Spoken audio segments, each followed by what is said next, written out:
Hello students. So in the previous video we had discussed about average acceleration and instantaneous acceleration, right? And with an example we have solved one numerical also, right? So what is the basic difference between average acceleration and instantaneous acceleration? When acceleration is between two interval of time, that is average acceleration, which is delta v by delta t, right? And instantaneous acceleration means acceleration at a particular instant of time, right? That is say acceleration at 3 second, 4 second, right, which is dv by dt, or acceleration is also equals to double differentiation of x with respect to time, right? So these were the things we had discussed in the last video. Fine. So in this video we will be solving two questions based on average acceleration and instantaneous acceleration. See, in this question, the position of a particle x of t is given t cube plus 4t square minus 2t plus 5. That means the position of the object changes with respect to time according to this equation, t cube plus 4t square minus 2t plus 5. We have to find the average acceleration from 0 to 4 second, and you have to also find the acceleration at 4 second, right? So first of all, between two time interval, this represents your average acceleration, and at 1 second, that means your instantaneous acceleration. Okay. So first we will find average acceleration, which is delta v by delta t. Okay. Now what is delta v? Change in velocity, that is final velocity minus initial velocity upon time, right? Okay, fine. But in the question, velocity is not given, position of a particle is given. So first of all, from position we have to find velocity, that is we have to differentiate this first.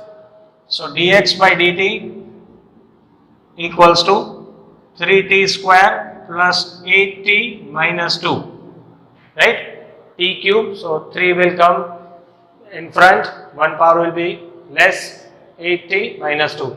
So this is a general equation of velocity, 3t square plus 8t minus 2, right? This is the velocity of the particle with respect to time, that means function of time, right? Now you have been said to find average acceleration between 0 and 0 to 4 second. That means if I substitute t equals to 0, I will get the initial velocity of the particle, right?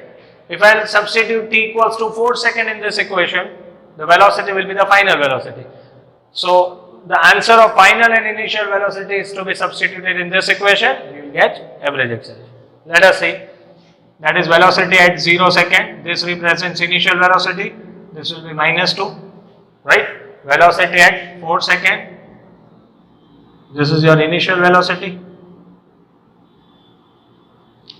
So substitute 4 square, 16 into 3, 48 plus 32 minus 2.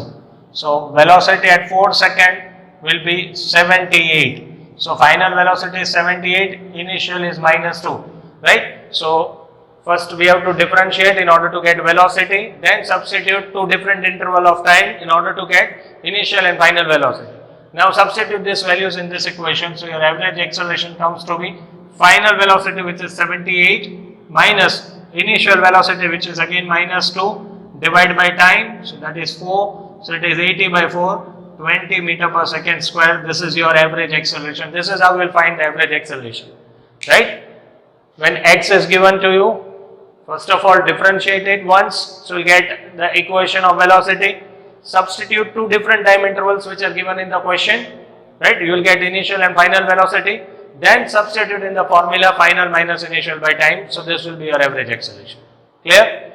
Now you have been said to find acceleration at 1 second. Fine. At 1 second, that represents your instantaneous acceleration. Represents your instantaneous acceleration. Okay. So what is instantaneous acceleration?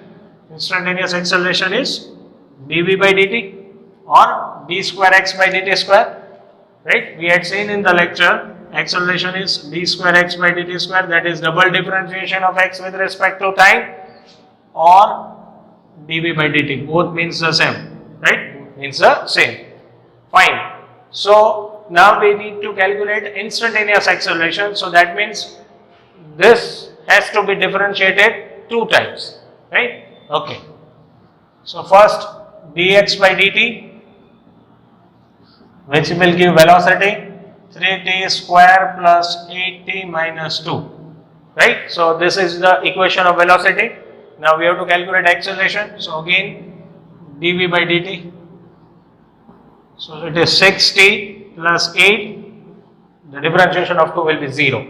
Substitute t equals to 1 second.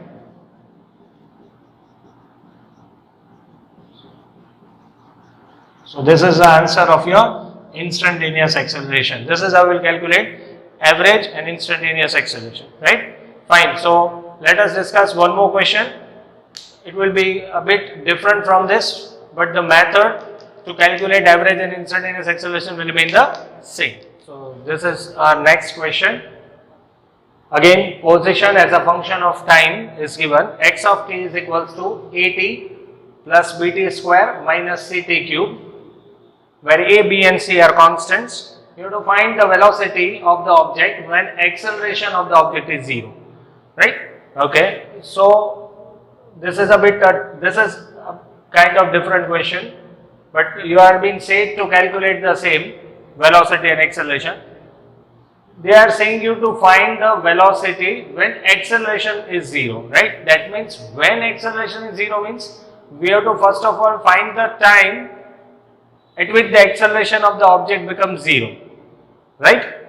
By substituting the value of time in the equation of velocity, we will get velocity at that particular time. I will repeat. In the question, they have said to find the velocity when acceleration of the object is 0. We don't know when the acceleration of the object becomes 0, right? So first of all, we will find the time when the acceleration becomes 0. By substituting the value of time, we can calculate velocity at that particular time. See, first of all, we will differentiate dx by dt. That will give me velocity, which is a plus 2bt minus 3ct square. I had actually taught you differentiations formula and I have taught how to differentiate, right? So this is your velocity, right? But we have to find the velocity when acceleration becomes 0. So from this we will go for acceleration, that is dv by dt, which is equals to acceleration, which is equals to differentiation of a is 0 as it is constant, differentiation of 2bt is 2b, and 3ct square, it will be 6ct. So acceleration is 2b minus 6ct. Now it is given in the question that you have to find the velocity when acceleration becomes 0. So substitute 0 at this place. It is 2b minus 6ct. So 2b is equals to 6ct. So t will be 2b upon 6 times of c. So that is b by 3c. So b by 3c is the time when the acceleration of the object becomes 0. So at this instant of time, you have been said to find the velocity. So we'll substitute the value of time in the equation of velocity. See, don't substitute the value of time in this equation. This is the equation of a position of the object. You have been said to calculate the velocity. So velocity is given by the equation a plus 2bt minus 3ct square. Substitute time b by 3c. So v is equals to a plus 2b, b by 3c minus 3c, p by 3c, the whole square, right? So velocity will be a plus 2b square by 3c minus b square by 9c square into 3c. So it will be b square by 3c. So this is equals to a plus b square by 3c. So this is the velocity of the object when acceleration becomes 0. Right? So this is how we will solve the questions based on average acceleration, instantaneous acceleration. Right?